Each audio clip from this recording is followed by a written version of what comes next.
Okay, so YouTube's being difficult. That's why I'm doing this in a multi-part. I tried to do this in a single video. I tried doing this in a cutted video and edited, and it's not working. So this is the flooding from last week. We had all this heavy rain up here in West Texas, and it's been running downstream. Right now, if we look at these flood gauges,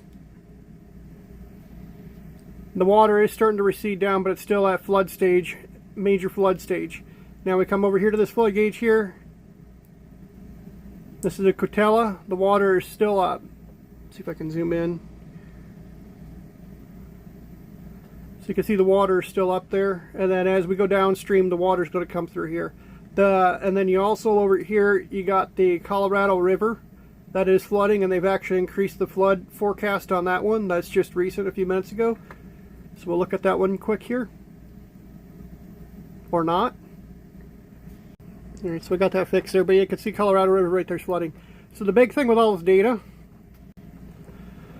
so to break this all down, if the water moisture here, if it stays south, that's great, but more than likely it's going to make an east-west orientation. And the problem is these areas here are already at major flood stage, and they're going to be coming down here. Even if you get an inch or two of rain in this area, which is the low end in this whole area here, it's not going to be good. This will come up, and it will cause more damage and more flooding and more problems. Same thing with the Colorado River.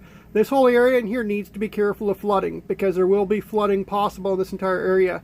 Now, looking at the data and information, it looks like just the information that's out there, 5 to 8 inches of rainfall could happen in this area right through here. It might be a little south, it might be a little north, but it just depends on how things track.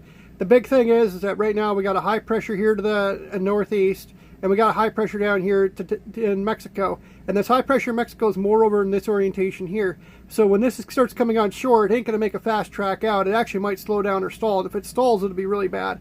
But there will be moisture out of this most definitely, out of this storm here and in this area. So if you're in this area, know your flood risk, have a plan. Definitely be staying up to date and being alert about weather updates and stuff like that. Know your risk.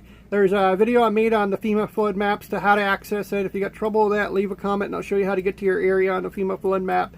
But this area here, and they're forecasting right now, the forecast for the eye is up here, the center of the tropical storm's up here, and it's going to go more towards San Antonio.